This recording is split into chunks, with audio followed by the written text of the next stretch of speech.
YouTube. Good night, good evening, and welcome to Mindful Live 518. Are we on right now? Welcome. I am your co-host Nathan Springer, joined by the host this evening. What's your name, host? Yeah, Louis Singer. What's your name? Yeah, Singer.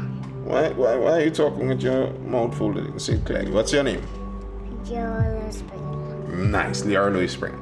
Thank you for joining us today. We should send back all Spanish nationals, Sumner says. Well, the thing is, Sumner, I don't think we actually have a whole lot of Spanish nationals in Trinidad. Spanish nationals would be people from Spain. I think you're referring to Venezuelan nationals. They aren't Spanish nationals. Spanish comes from Spain. So, keep that in mind. We should, but whether sending all of them back,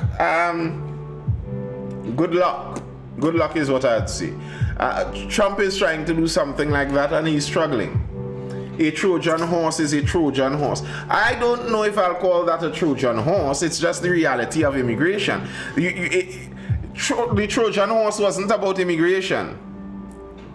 The Trojan horse wasn't about, they were enemies attempting to be subversive on each other. That wasn't about immigration. Immigration has existed long before and has been the fall of many civilizations too. If you have a flood of desperate people coming in, where are you going to put them and how are you going to force them out? So I don't think it's a Trojan horse, and I'm not sure if we can get them all out even if we want to. Alright, host. You wanna dive out? Tell the people here Independence Day facts. What are the colors of our national flag? Red and white and black. Red and white and black. Very good. What else you know? What is our national flower? Nice, double Chiconia. How many national birds we have? 2. And what are they? What are our 2 national birds? Cuckoo. And scarlet ibex. Spain probably saying stop slandering our people. Facts, thoughts on a 19-year-old pursuing day trading. Grand, once you know what you're doing, I'm speaking on the idea that the Venezuelans here are studying the ease of access to enter our border. What you mean by that? I don't understand what you're trying to say by that.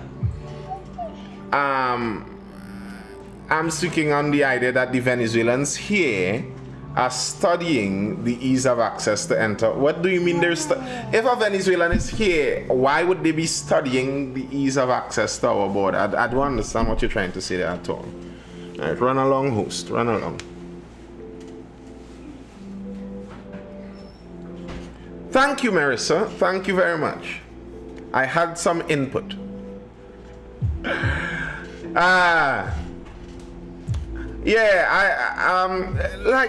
I don't hold malice towards the Venezuelans, Quite possibly, if I was born in Venezuela and my family was growing up under a socialist thumb and I didn't like it, and maybe I would have been trying to find a pirogue over to my small island neighbors that have a better, freer market and more money to be made and a nicer life for my family too. I may have done the same thing. So I don't hold it as some kind of indictment on them, on their character, as these are some horrible, wicked people that are coming here because they're wicked and they hate us. No, I don't actually think so. I think the situation is kind of as it presents itself. They have a difficult time in their country. Their country isn't in the most ideal of scenarios, and they would like to get a better opportunity. And who wouldn't like a better opportunity? Wouldn't you go across to your neighbor for a better opportunity if that was the case? If the US decided to get things jiggy out there in the southern Caribbean Sea and bombs and rockets and missiles start flying here and there and Trinidad get hit, and Point Lisa's under fire, and they're looking to blockade the airport, and they say this is going to be the last 4 planes out. You ain't going to want to get on that one of those 4 planes out and jump into any other country. You ain't looking to jump on a boat to Grenada if you could too. Like, of course you would. Apparently is the sanctions that have Venezuela in the state it's in. Lol. I disagree with those things. Since Venezuela is a communist or socialist country, socialist, but those are just, you know, what they say, distinction without a difference.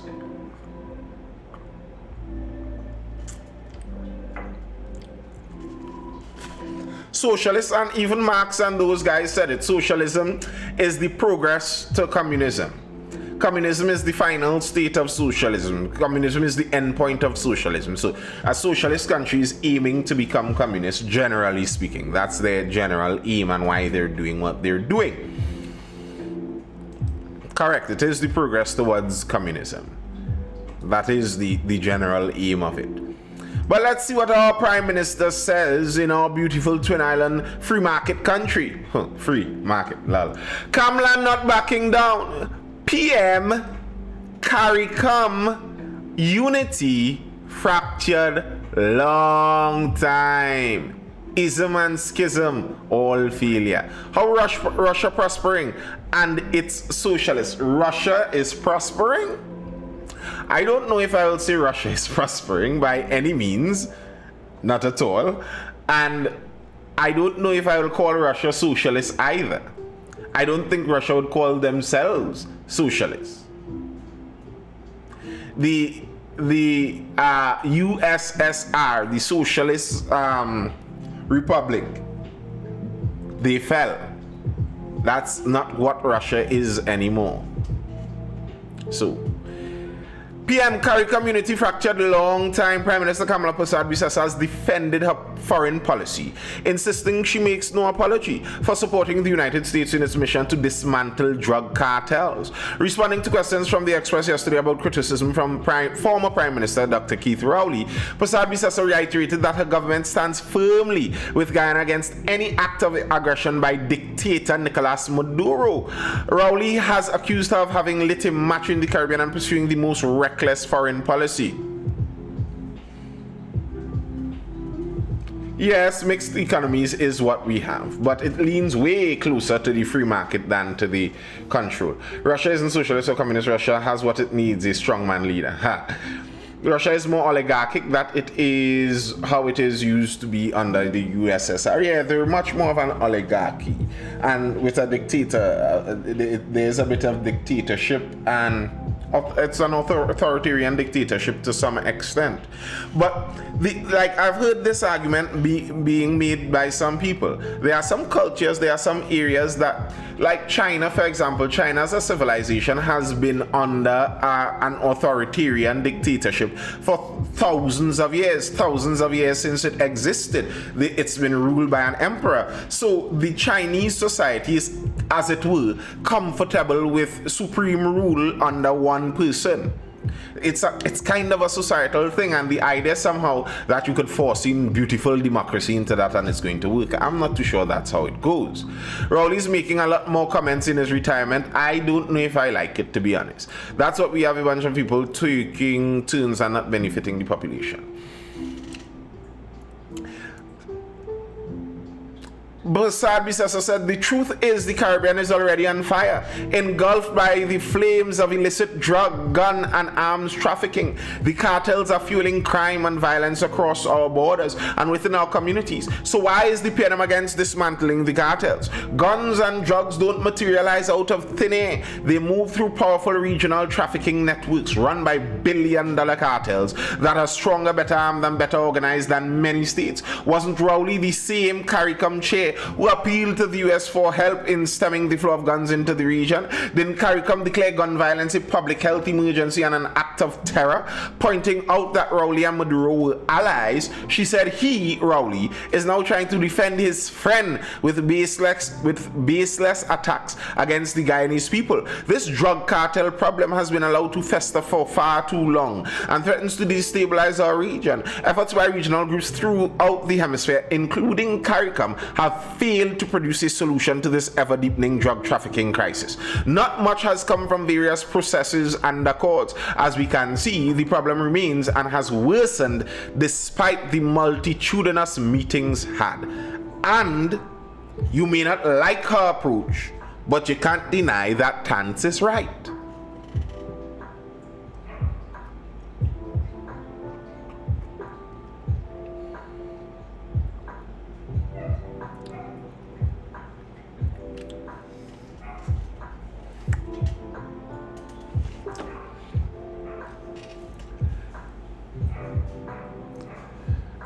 You think, Trini and Passat, you think that some countries do not need that type of rulership? That every country would function better under democracy? You really believe that?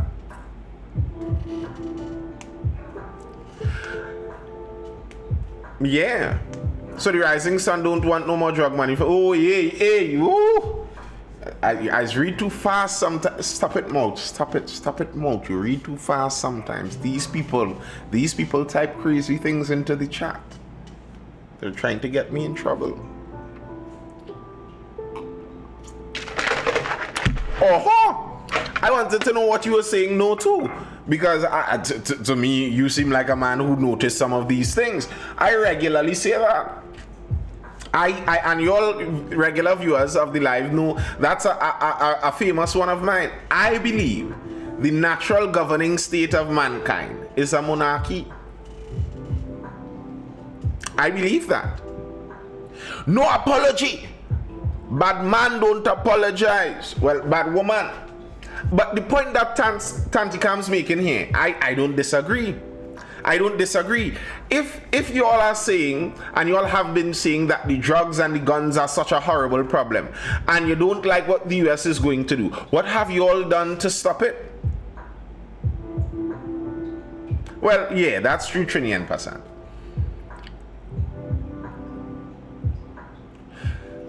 What are you doing to stop it? And okay, if we're saying that it's drug money fueling the elections and drug money fueling the politics and stuff, shouldn't we want Big Brother up north to come in and stop all of this drugs trafficking?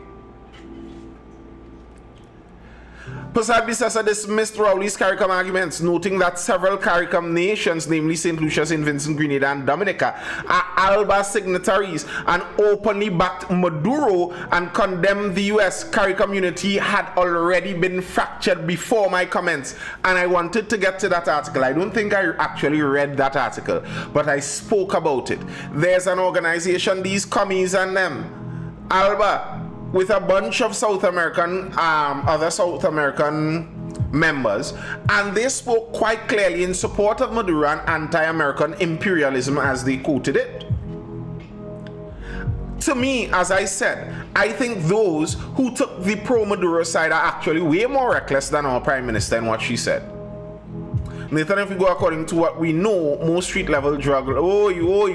hey. One Pastor Abdul, before you say things like that, put a little asterisk before the comment now, so I know to read the comment in my mind first. We should, but that ain't happening. This stunt is to protect Guyana sweet crude. And what's wrong with that? Most of our drugs and guns come in through legal ports, Boo says. How you know that, boy?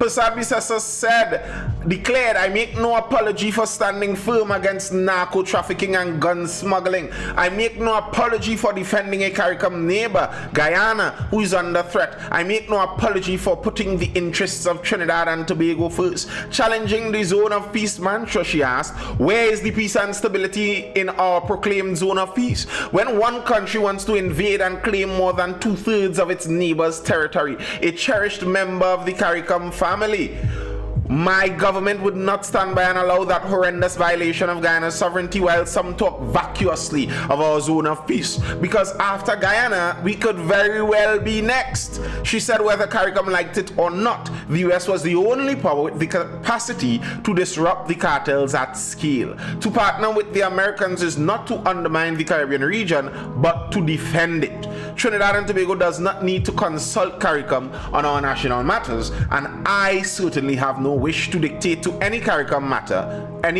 member, on how they should run their country, she said. As I keep saying, Tanti Camps is talking good politics.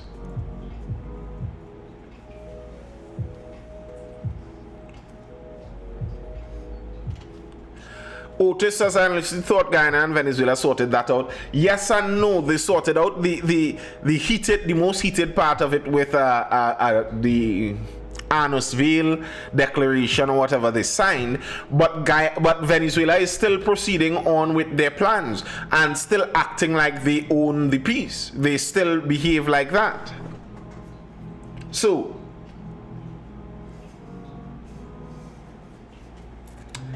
while they aren't actively looking to fight, Venezuela isn't backing down exactly. They aren't going back on what they're saying.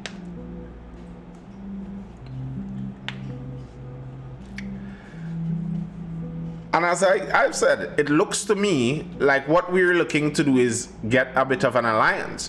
Minister rejects Barbados PM's concern about recolonization through AI. Minister of Public Administration and Artificial Intelligence Dominic Smith is rejecting any assertion that artificial intelligence could lead to a new form of colonization in the Caribbean region. The minister responded to recent warnings from Barbados Prime Minister Mia Mottley regarding the potential misuse of AI in the Caribbean. In WhatsApp exchange with Guardian Media, Smith acknowledged the concerns raised by Mottley, noting that anxiety over AI is common, particularly among small island developing states. However, he stressed that technology, including AI, has always played a pivotal role in shaping society. Listen, I disagree with Mottley. To control the man oil. Who is the man? Maduro owns Venezuela's oil? Okay.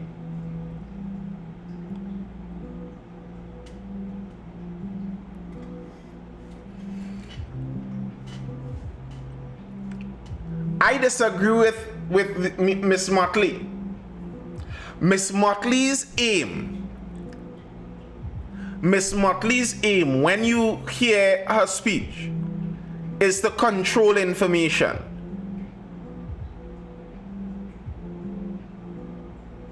It's to control information. She is talking about the dangers of the free-for-all on the internet. That's her conclusion. Her conclusion goes to that dark side of globalism real quick. And I will always say, as much as there are so many lovers of Miss Mottley throughout the Caribbean, I do not trust that lady and I do not want what she wants. Her vision for the Caribbean is probably on the opposite end of mine. And it's amazing to me that people living a lifestyle that was popularized and publicized by the colonial masters are talking about colonialism and recolonization. That lifestyle is not popular in the southern hemisphere. In the global south, you don't have that lifestyle. You're living a colonized lifestyle already and want to talk to us about colonization and recolonization. Good night, Jeffrey Logan. I hear you, but I like Mottley. I like Mottley as a politician, and I think she's an exceptionally good politician. She's a very good politician. I will not deny that at all. She's good at what she does. And I think she's a true believer. I think she believes what she says too. I think she believes that the better way forward is that globalist agenda, is that one world unity and fight climate change on all fronts, and we hold up these social programs and progress in social issues and all of that. I believe she believes that. I don't. That's the difference.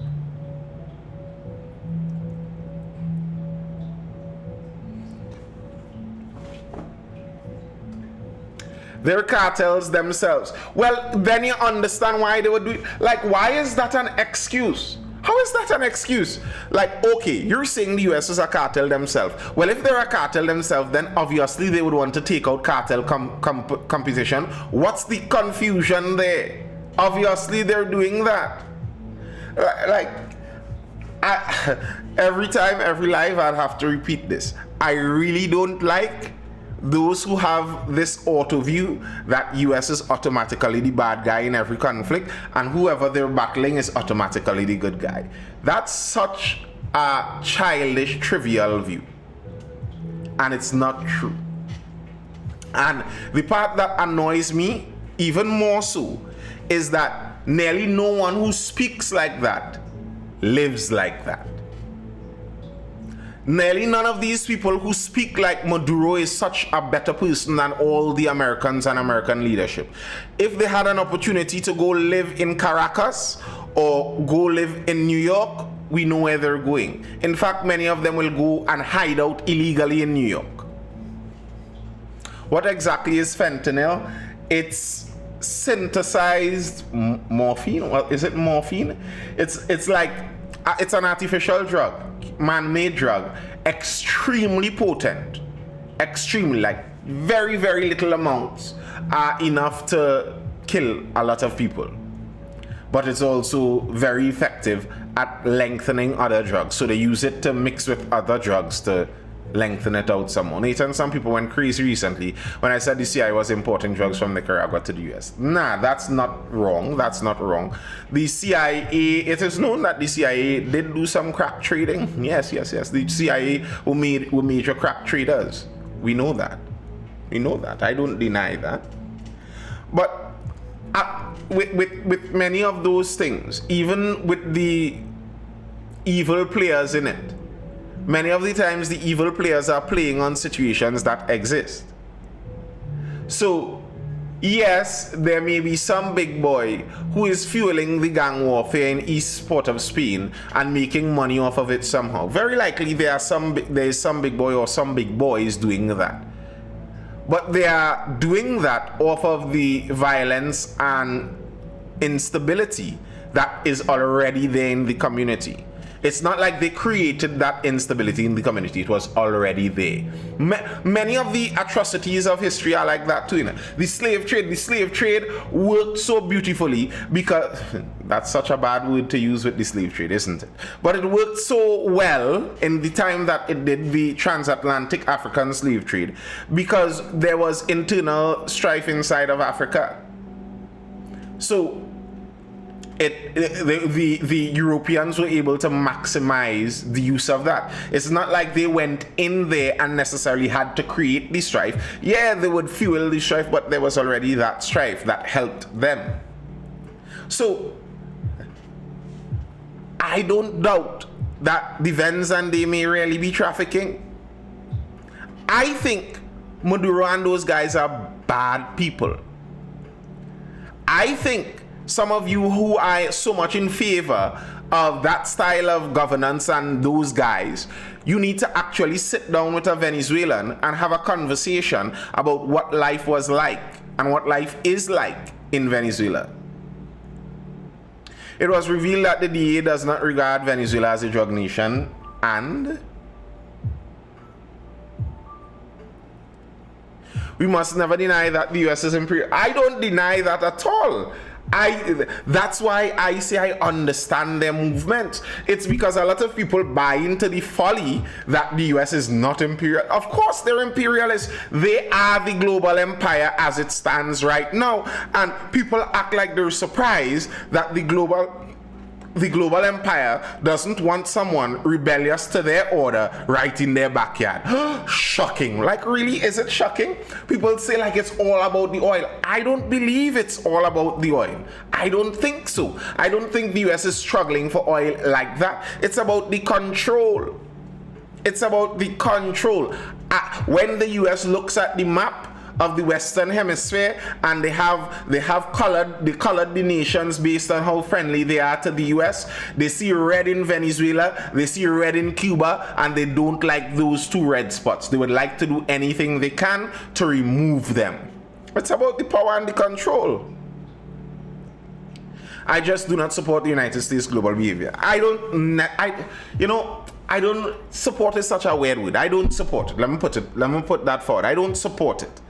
But the reason I find support is such a weird word, it's like, what support the Gauls had when the Romans were doing what they were doing? What it had to do with, like, I don't need to support it. That's the way of the world. I don't support lions eating antelopes. I don't support it, but lions eat antelopes. Good night, Fabian. That's what happens in life. It's about the billionaires that lobby and finance the politics. That has always been what the world was about. The wealthy and powerful people that move and shake things up there. I support lions eating antelope. That's nature. So the powerful eating the weak is nature.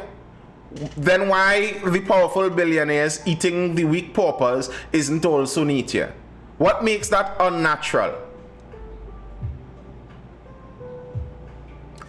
The strong eat the weak. That's nature, right? The billionaires are strong. And okay, you could want to talk about how they ended up as a billionaire, whether that was fair or not. But the lion wake up and born a morning, he just born as a lion cub. He didn't choose anything. He wake up as a lion.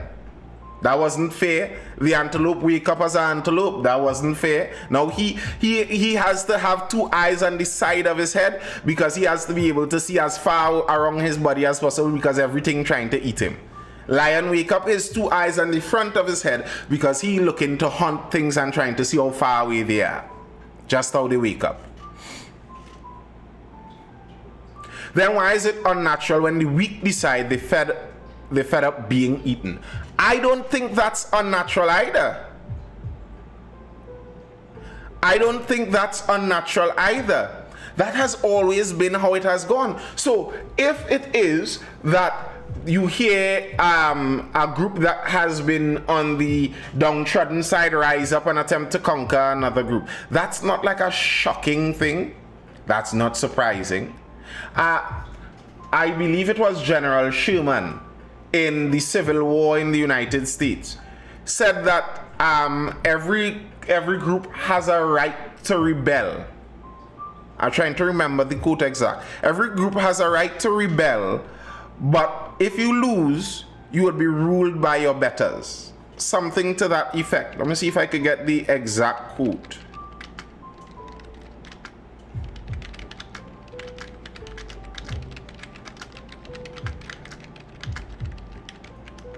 Let me see if I could get that exact quote.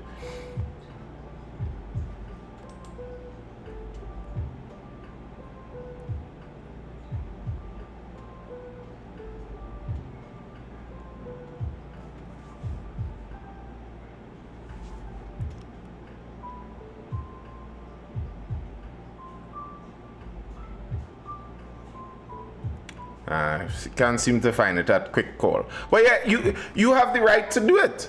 Go ahead. Life wasn't meant to be fair. As soon as humans understand that, the better they will become. The weak animals fight back all the time. Yes, they do. It is the right of the weak to fight and get crushed. Yes, we were supposed to do agriculture and prayer. Okay. Yeah, you have a right. And that's the idea of unions. That's the idea. That's how democracies came about.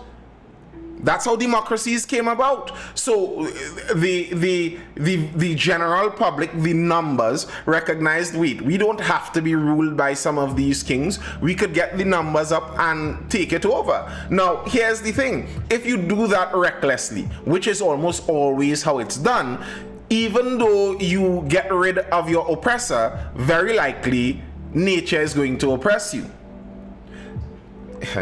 The reality is, civilization, communities are created to protect us from the vagaries of nature, the tragedies of nature. That's why we create all these complex structures of society. You destroy them, and you recognize that nature isn't that easy to handle without a structured civilization.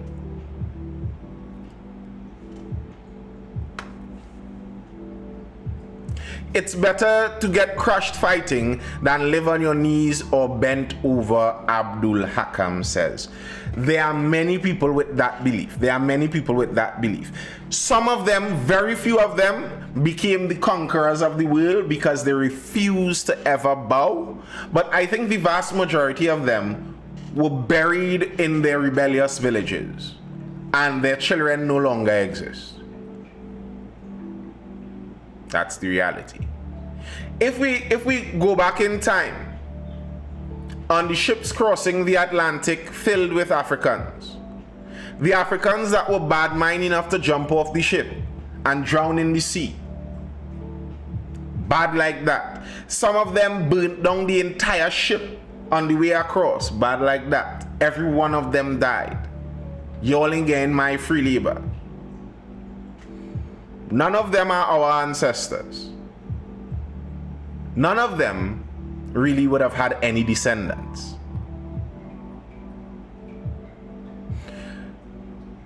According to how you're looking at it, is the point of life to never be taken advantage of,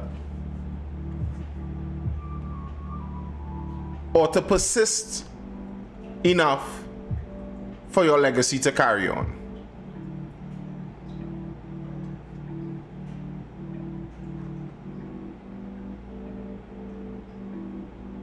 It's a choice. Many of the natives of the Caribbean, many of them died with disease, yes, but a good large amount of them self-deleted, and there aren't any natives anymore.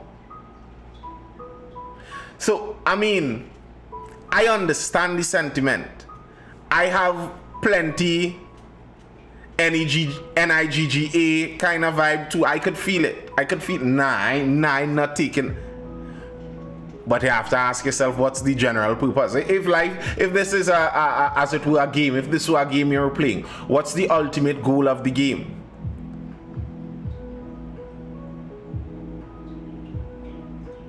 What is the ultimate goal of the game? What are you trying to do? Which way would be better? And you know, that's why it's like fathers are how you get really bad jobs done, you know.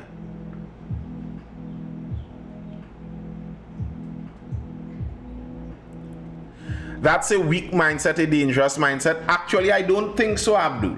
I don't think so. That's the mindset of winners. The idea that you would fight whenever you get the chance, we always fight in faith, is the mindset of the dead. That's what that is, the mindset of the dead.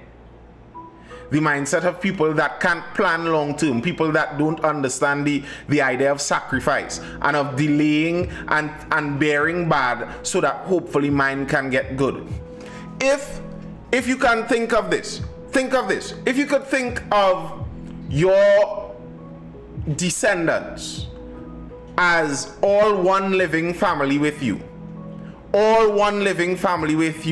joined together in your massive great hall, and you as their ancestor, you have a choice. You can take 50 years of torture and have a giant banquet hall filled with your descendants,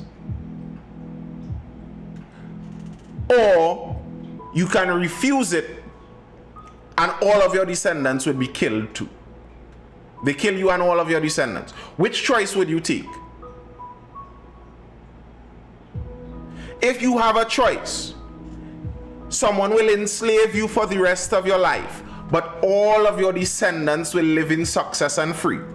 Or you can rebel and they will kill you and they will kill all of your descendants. Yes, I have, DON. Yes, I have. Which one would you choose? Would you choose your own death and that of all of your descendants too? So you as the initial slave wanted your descendants to go through slavery. Who said that, Sheldon Williams? Who said anything about what you wanted your family to go through? Whether you wanted them to go through slavery? Yami says death. Okay. I'm okay with that. That's your choice.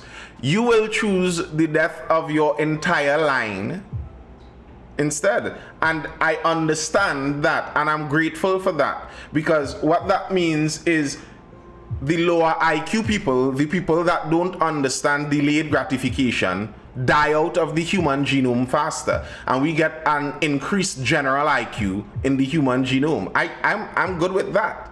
So I'm glad when the reckless people kill off their entire lineage. That helps humanity. Comprehension is still difficult for many people. Abdul says that's when you have an option. But if you don't know the end result, that's a guess. I understand that. So then if a man chooses death, you can't vex with him. I didn't say I vex with him at all. I didn't say I vex with a man for choosing death at all. Why is so much FICO? What's FICO, brother? Yeah. I didn't say I vex with a man at all. I understand. I said that already. I said that so many times. I understand why someone would make that choice. The choice is emotionally satisfying. But the humans who sacrifice emotional satisfaction for long-term goals are the humans that succeed. That's one of the specialties of European culture. People don't like to hear it. This getting into a real antsy mix here, getting into an antsy mix, but it's reality. One of the main differences set apart with European and Asian culture is delayed gratification on longer scales. African culture seems to struggle with it. And so many Africans cussing the grandfather for selling out the land, and now you have to rent, while you're watching the other folk that their grandparents suffered and kept the land, and now they have it, and you wonder why. Well, this is why. This is why. Fortune favors the brave. That's not just talk, that's factual. I rather fight, we win or we die. Fortune favors the smart. It's not just the brave, it's the smart. Yes, I have no problem with fighting, and I think fighting would make sense at the right time. It makes no sense to fight it out and you just die.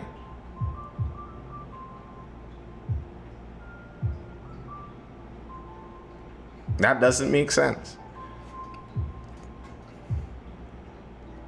If there's a home invasion and someone has a gun aimed at your family, and they slap you in your face and spit in your eye, real disrespecting, and they look for your white Air Force, bring it out in the living room in front of you and your family, and mash it down, grind it down too. So what? I gonna jump up to fight the people and let them end me and my whole family because I feel like my pride has been dishonored? Paul Duncan says, either way, I'm honored that my ancestors chose to allow me to exist in this time. Me too. The Haitian Revolution was about timing. Now, again, let's get controversial, Trini and Passant. Let's get controversial.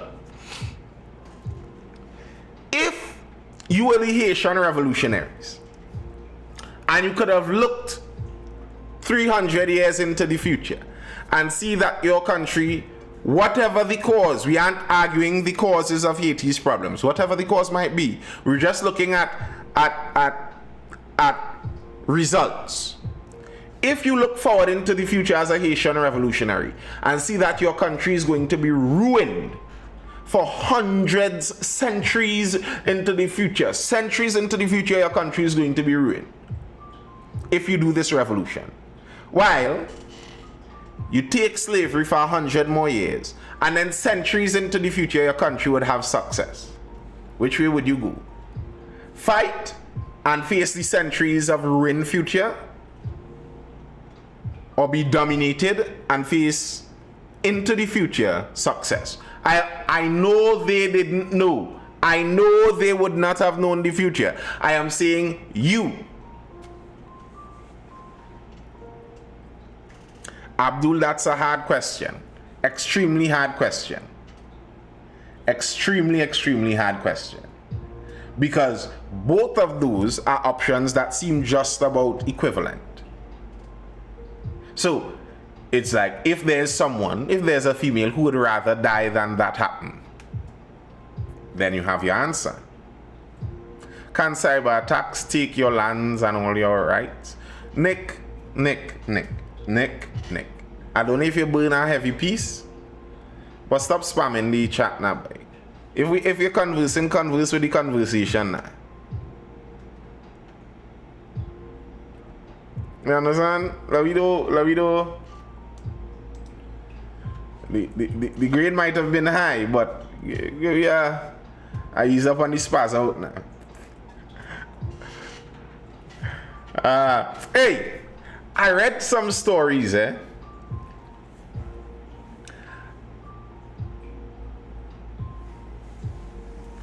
Yeah, correct, Trini, correct. They didn't know that. They had the timing to do it that back then. I read a story the other day. Police said they raided they caught a drug dealer in the act. But when I read the story further, they said the police went into a known drug block. They drove in. The drug block is in a dead end. The police say they drove in, came out of their vehicle, and noticed a man passing drugs.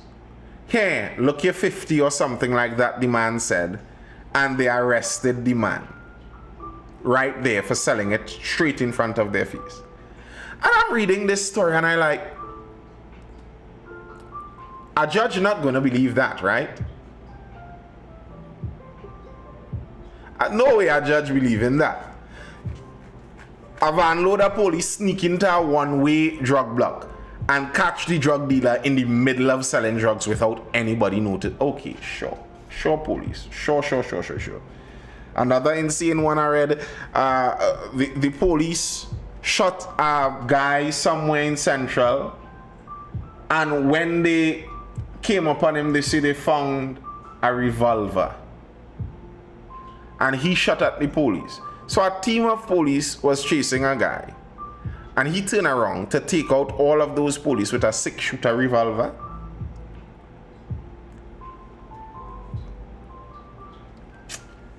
Come, I feel I have to do a shot. Drug dealer thought it was his police friend. Ha.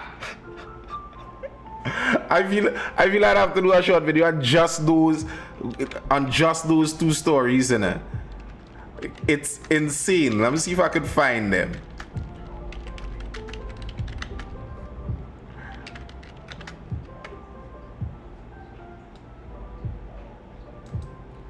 Right, I caught it here. This is this the right? This is the one. Let me see the other one. Shit.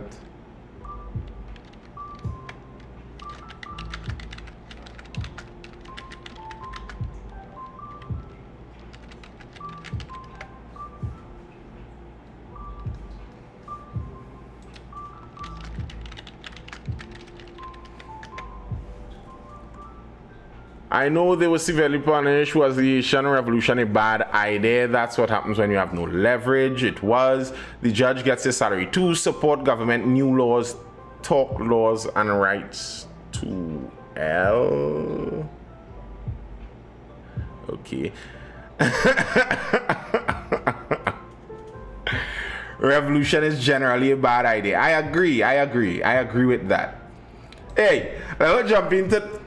Listen to these stories and tell me, how is a judge going to be believing these stories with a straight face? First one, this is the 16th of August.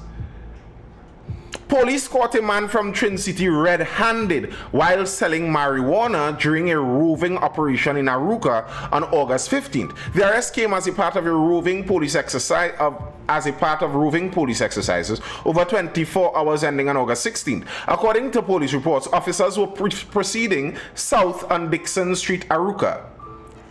That is a dead end. That street is a dead end.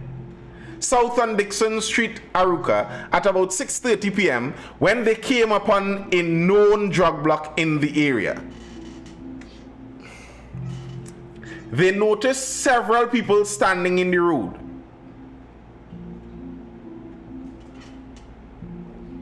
So police roll up on a dead-end drug block and notice several people standing in the road. And apparently, none of the people that are standing in a known dead-end drug block recognize the police driving in.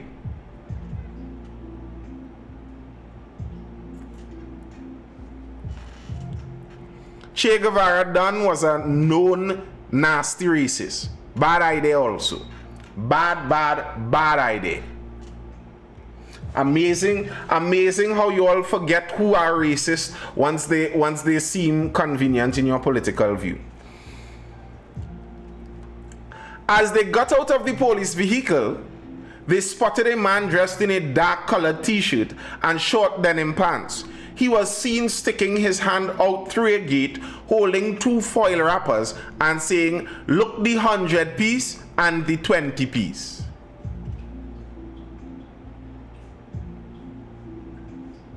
Police ordered him out of the yard and searched him. Officers found 2 foil packets containing what was described in the report as a plant-like material.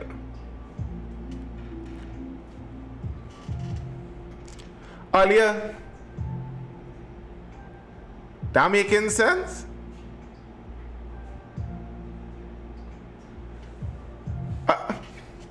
Like somebody tell me if that making sense.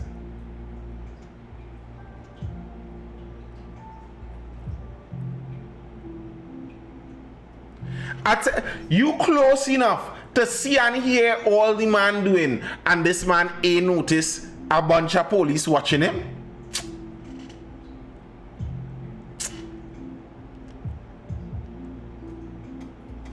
Che was a racist, but that doesn't mean all his opinions were bad. Correct. It doesn't mean all his opinions were bad, but his opinions were bad.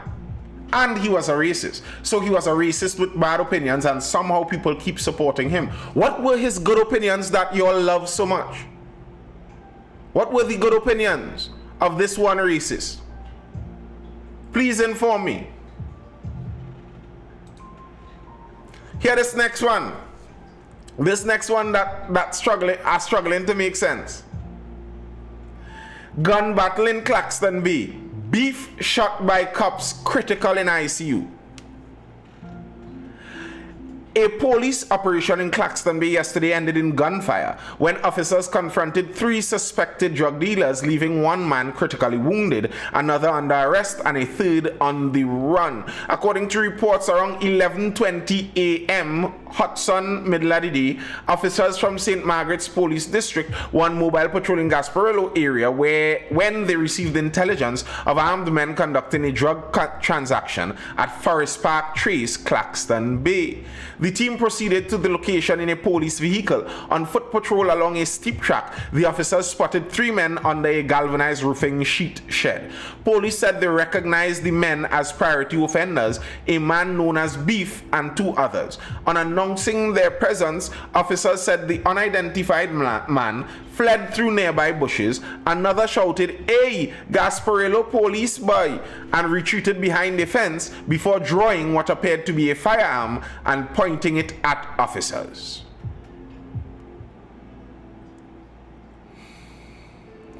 Officers discharged a total of 10 rounds from their service-issued pistols. Beef collapsed after being shot. A revolver loaded with 3 rounds of .38 ammunition was seized at the scene.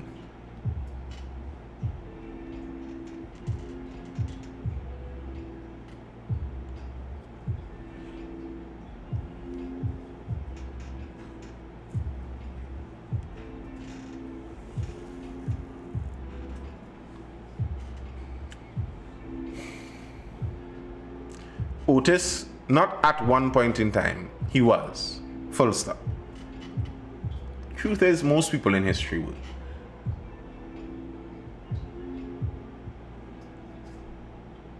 Anonymous, this is the question. Who is shooting at the police with a revolver? How much shots in this revolver? A 6 shot?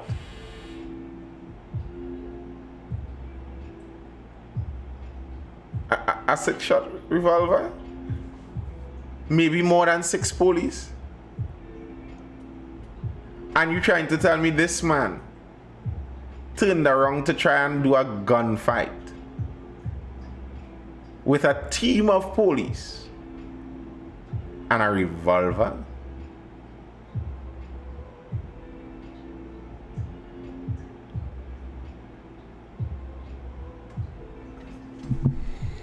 It is alleged that the perfect plant weapon is a revolver. It is alleged that many officers and many teams of officers go around with hot revolvers just for said planting purposes. That's what is alleged. I don't know. I've never had a revolver planted on me. I wouldn't know. That's what the allegations say.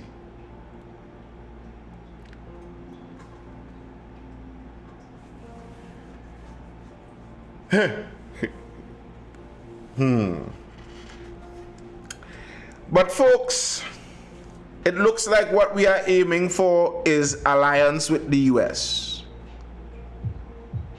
It looks like that is the end game. Alliance with the US. Marco Rubio hails TNT as ally in its war on drugs.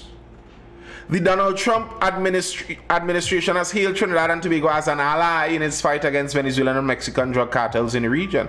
Speaking at a cabinet meeting yesterday, U.S. Secretary of State Marco Rubio told President Trump, for the first time in the modern era, we are truly on offense against organized cartels that are pumping poison, killer poison into our cities. The U.S. has now heightened naval presence in the Southern Caribbean, which it says is part of an anti-drug trafficking, yada, yada, yada, yada. Rubio yesterday told President Trump that since this initiative has begun, the U.S. has received incredible economic international cooperation. Countries just in the last week, Ecuador, Paraguay, Guyana, Trinidad, today Argentina, all joining us or trying to be helpful in advancing this, Rubio revealed. Didn't I tell you all this last week? Why are they blaming the cartels? Who buying it? Well, Sheldon, you can't stop drug addicts from buying drugs. You're not going to stop that. That's why, generally speaking, most of the heavier punishment is on the people supplying than on the people consuming. That's how it generally works. They're blaming the cartels because the cartels are pumping poison to these cities. Like, I mean, I would blame the cartels too. If the cartels are actively pumping, imagine, like, forget about countries. Imagine if this was your family ranch. Your family bought out 500 acres in some vast place and developed a ranch. And it's only your family there. And then these cartels are attempting to sneak in to get your little nephews and cousins addicted on drugs to try and sell it in your ranch. Wouldn't you want to destroy the cartels attempting to sell poison to your nephews? I think you would. So, I understand why they blame the cartels. That's not a strange thing to me at all. But I was saying this since last week. I was saying I think what our government is aiming at, what they're looking at, is forming an alliance outside of the Caribbean. Forming an alliance on team right-wing MAGA politics in the Western Hemisphere. And I think there is a possibility that there could be great gain to such an alliance for the next 3 years. Who knows where such an alliance would go after that? Is the persons who are importing the cartels have a product? Yes, and you consider the product illegal, and the cartels keep trying to get the product in your country. Even if you stop one importer, because it's an addictive substance, they will get someone else to do it. So you are trying to get rid of them. Like, I don't understand. So they're supposed to leave the cartels? So what are they supposed to do? Try to get every addict unaddicted and leave the cartels to do what they like? What is your argument here, really, Sheldon? What is the argument? That the cartels shouldn't be tackled? Is that where you are at? You believe the cartels should be left alone? Or are you saying you don't believe that the cartels exist at all? That the cartels are made up by the United States to get power? Only a government with no foresight will look to America. I don't agree with that at all, Boo. I think that's a very unwise statement. I don't agree with that. I don't agree with that at all. So who would, if a government has foresight, who would they look to? Who would a government look to as the global hegemon, as the global superpower, if they have foresight? Who do you think they would look to? Trini, apparently the cartels are a legitimate business, apparently. Nick, you're gonna get mute, boy. Oh gosh, boy.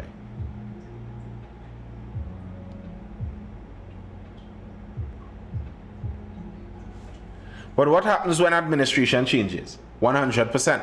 That's why I said it may be a good plan for the next 3 years, but what happens after that? Now, if you're saying only a government without foresight will look towards a political administration as an ally, I could agree with that. And that's why, like, I think as Trinidad and Tobago, we could have played this much more neutrally and still get this same result. We could have still played America's favorite Caribbean ally while not necessarily trying to be an enemy of Venezuela. Be everyone's friend. As a country, why not?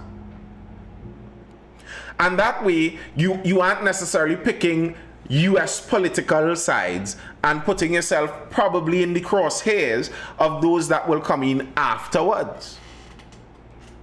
Be like Switzerland. And when I say neutral, Abdul, I am talking about not even full neutral. It's like the president before this Zelensky in Ukraine, before Zelensky and before the other guy. There was a president in Ukraine that literally was playing the US and playing Russia. He knew that Russia didn't want them to get closer to Europe and the US, so he would lean on Russia and let Russia give them good things so that they stay close to Russia. But he also knew that NATO and the US and the European Union wanted them to be friends also, so he would kind of lean this side too and let them sweeten him up. So he was getting sweetened by NATO and getting sweetened by Russians and sitting right there in the middle, kind of dancing both of them. Now presidents changed and they attempted to pick a side, and bam, you see the problem Ukraine is in now. Was it Kissinger that said being the US ally is a bad thing, but being a US friend is an even more dangerous thing, or something to that effect? So I think you could be not just the neutral, but even the friendly, as it were. And if is such a good word in these times for that.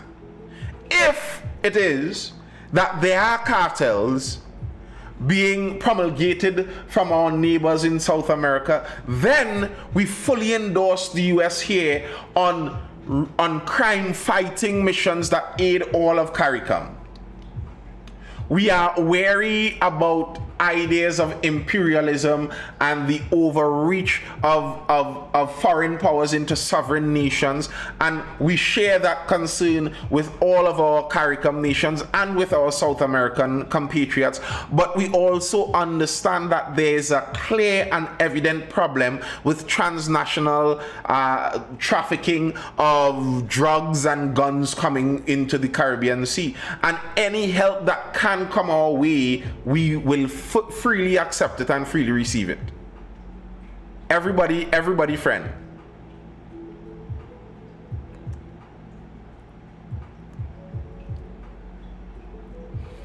US is there for regime change. I think the US would like regime change.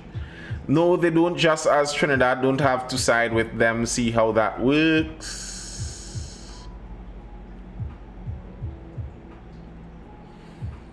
Yeah, Legery or Legery, feel free to ask your question. And I don't doubt that they would like regime change, yes, I don't doubt that. But I don't know if they're there to force regime change at this very moment. And, you know, so many people say some of these things and then they don't even stand up when they're wrong. Many people said that the US was in Iran and doing what they were doing in Iran for regime change. They look like they actually did what they said they went to do. Yes, I know about the Sofa de Legery.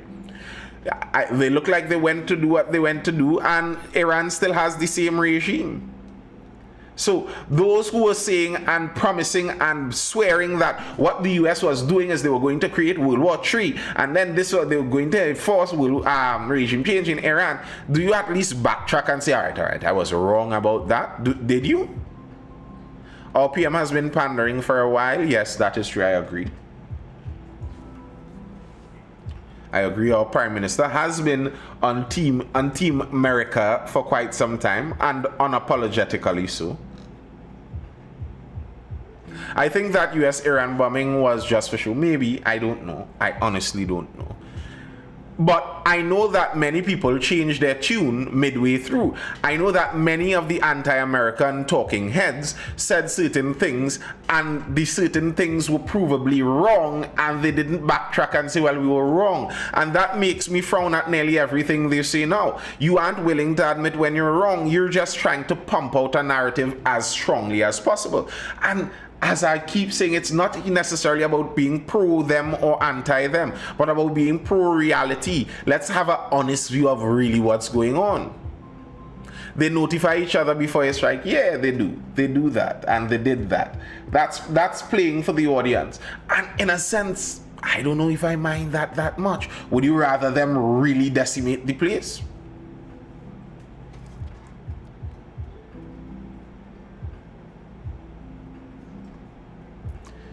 The US is low on oil, Legery said. Says who? Who said the US is low on oil? And if the US causes regime change in Venezuela, says who, Legery? If they cause regime change, how would that increase their oil? You understand that if they cause regime change, what is going to happen is a private company is going to go into Venezuela and exploit the oil resources. It's not like the US has a state oil company that is going to go into Venezuela, extract the oil and pump it over to the US in big barrels.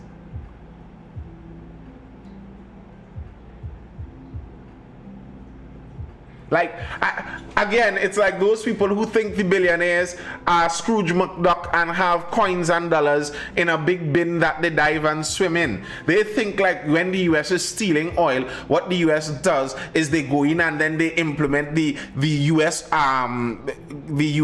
organization of oil pumping, and that oil pumping thing goes in and pumps oil into big containers, and those containers just steal all the oil and transport them straight back to US mainland. Like, that's not what they're aiming at. What do you mean they're out of oil, they're running low on oil? And how is Venezuela going to solve that? Even if they could get into Venezuela, they have to, the oil from Venezuela has to be refined. It's oil for refineries. Even if they're low on oil and they can open up Venezuela to sell them oil, the entire world market is already open for them to buy the oil. Like, what are you talking about, sir? I will inbox you the information. Okay. They are doing it in Syria, in the north. US controlled since the war with IS. They allowed a company. Well, yeah, that's what they do. Private companies are the ones that make the money. When they talk about the US doing this, very often it's private companies, really and truly. Not the US, as in an American state institution that is representing the government and the people per se. Most of the times they're private companies. And that's who's doing it.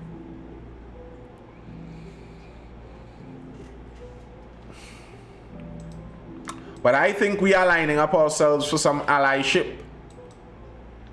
Being in close cahoots. The US has a very bad reputation. That is why most of the world don't believe them when they operate. I mean, you can't be a global superpower without a bad reputation. Let's put it that way. Who is they that own these companies, Leisure? Who is they?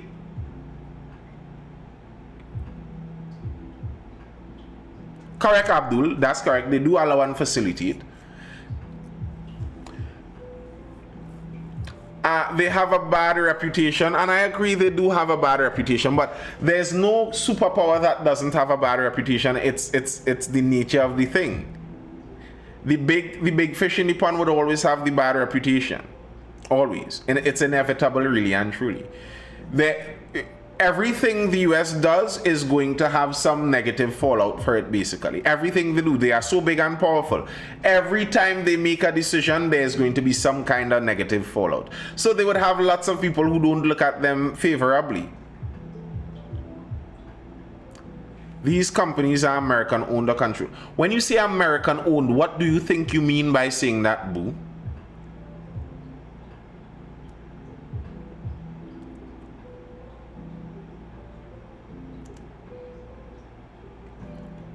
When you say American owned, you understand you mean just owned by Americans. So,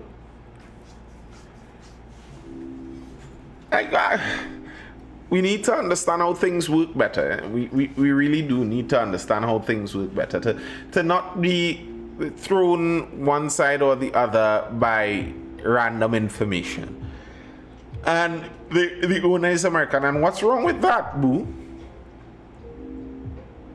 What's wrong with that? People talk and complain. But the reality is, if the US were to topple the Maduro regime and send in private oil and gas producers into Venezuela, many of us would be heading over to Venezuela to gain fortunes. If the US were to topple Venezuela, bring regime change and allow private companies to enter Venezuela, it may actually benefit Trinidad to a massive amount. Imagine that.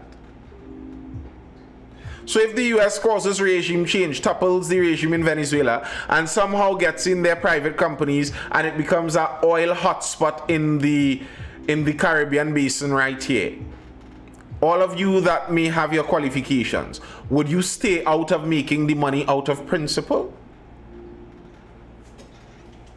Would you? Really? Really?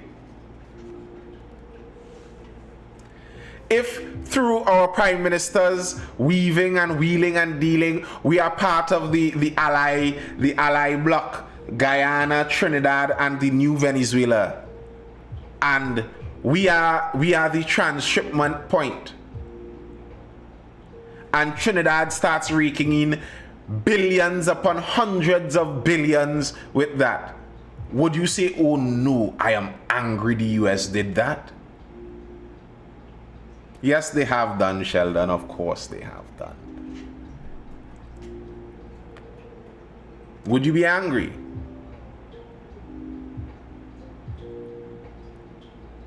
Okay, but does that justify it because someone benefits? No. I'm not talking about justification, and that's why I started like justification when we're talking about these things is such a strange thing. It's like the word deserve and fair and should. Like, justify by whom?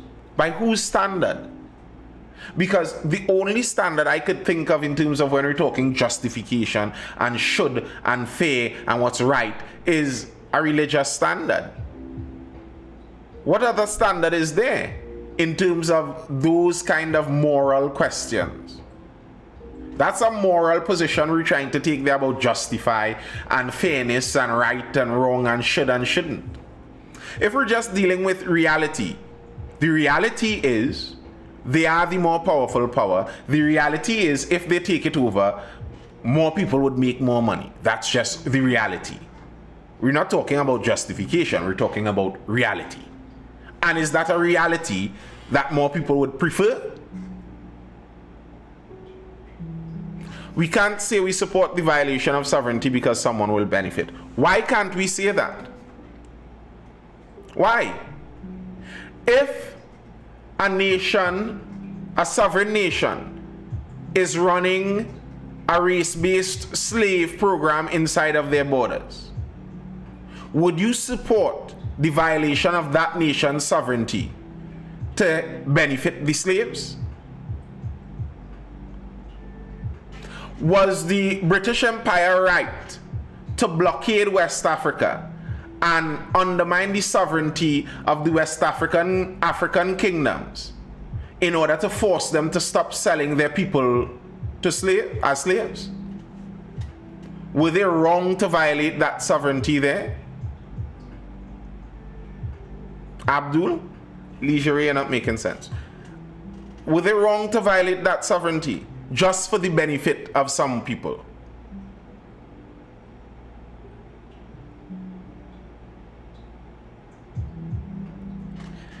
And, you know,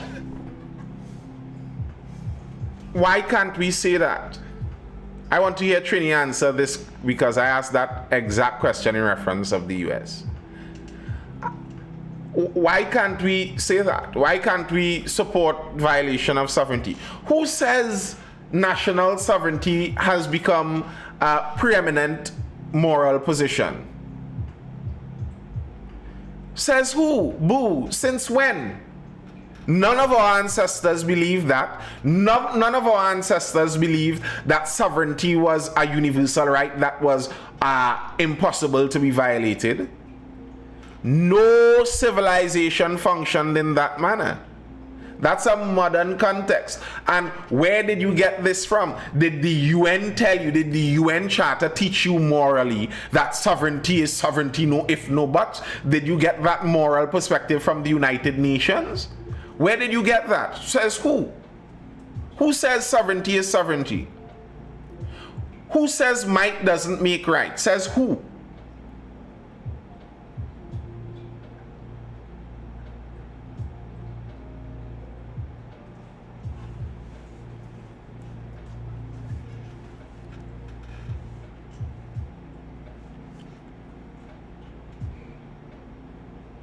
Says who? Like, why is a nation's quote-unquote sovereignty such a preeminent protected category? Why? Why should it be? Do you have an answer for that? Or is that something just that you were told and you held on to it without actually critically checking it out? And I don't actually buy that. Like, honestly, I don't. I don't think that a nation's sovereignty is to be held necessarily preeminently above all else. Because I think there are things that would be worthy of violating a nation's sovereignty for.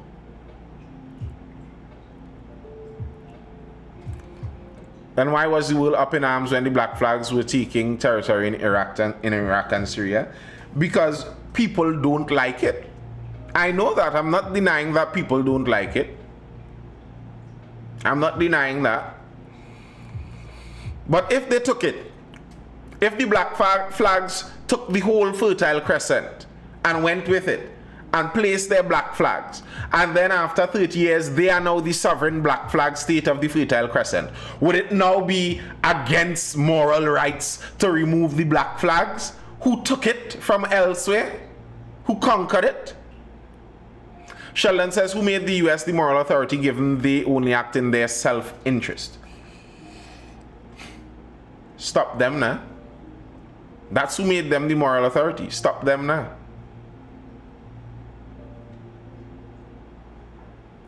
That's why I asked.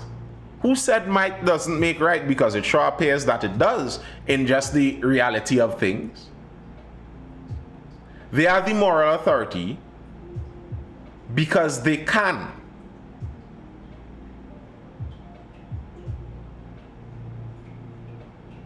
What is mine, so why must someone tell me otherwise? If you don't like something, leave it alone.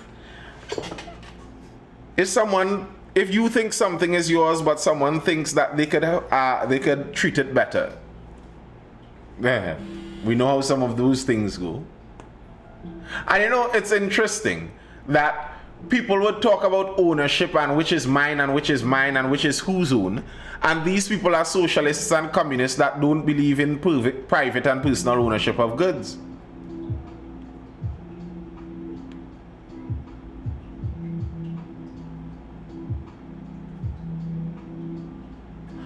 All of a sudden, communists and socialists recognize who own this and private land and land rights and all of that.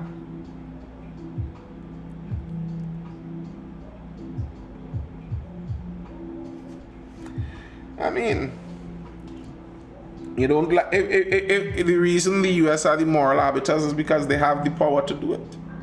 If others had the power to do it, they would do it too.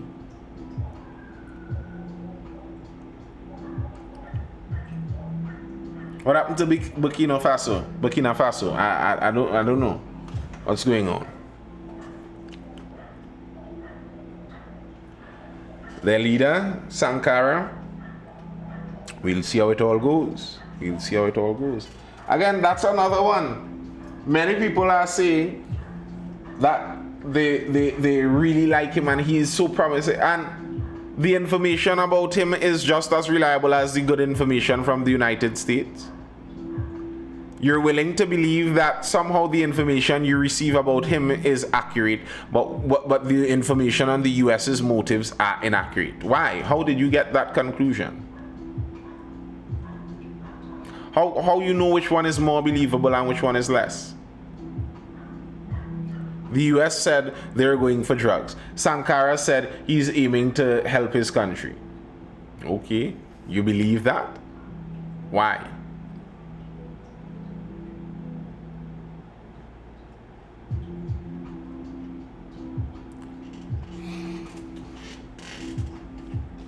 All right, folks, that's all I have for now, though. Thank you guys for tuning in. This has been the Mindful Live Show. Hey, I wonder if anybody over there on YouTube. No, I ain't actually check out the YouTube. Somebody could have been dropping a comment and I ain't reading your comment. I know Del Passion usually inside on the YouTube. Yeah. All right, we good. The US has a shady history, can't really believe anything they say at first glance. And African leaders don't. Burkina Faso leaders don't. Politicians in general don't. All politicians do. African nations especially. If we're looking at history, now self I'm not supposed to believe a word Sankara say. Because basically every African leader that said like him, by the time you give them 10 years, the mouth full and the hands bloody. Well, that's why I said every state as a state. Every state as a state is shady. It's the nature of a state because a state is not a human. Every state has a shady history. Like the point I make, Jamaica is currently oppressing their Maroons. The Maroons want to form a sovereign country inside of Jamaica on their own land with their own people, and the Jamaican state is saying, no, you will never get it. They're oppressing people. Little, small, insignificant Jamaica. So, it's the nature of the world. So, I don't see the United States as somehow more special than the others in that realm. I don't see them as somehow a unique nation in that realm. They're unique in terms of the size and proficiency at which they have gotten to be able to do all of this with. But they're functioning how the big fish in the pond functions. With great power comes great responsibility. Again, that's a moral code.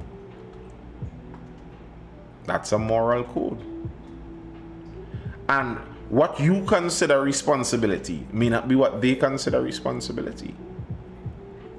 So it's a moral code you're looking at there. Yeah, folks, be mindful, not mindless. I am Nathan Springer. This has been The Mindful Life. I hope you're educated, informed, or entertained. I'll see you guys again for the next one. Today is Wednesday. Yeah, I want to do that Thursday. Tomorrow we talk. Jump in and let me argue. Yeah, I feel some communists want to come in. Now, the communists have been building up over the last week or so. Communists, all of the commies, come tomorrow. Let me argue it out. Let me tell all you how all you greedy and all you eye long and you want what other people have and you're not supposed to get it. So go and work hard. Let me go and talk. Let me talk about that tomorrow, communists.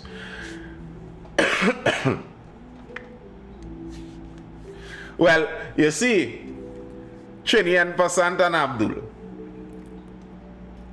For a guy who is just more pro-African, Hotep, if you will, to say he's radical is one. But for a Muslim guy to say he's radical, the connotation changes. So Abdul, I don't blame you. We know how the thing go. Latest people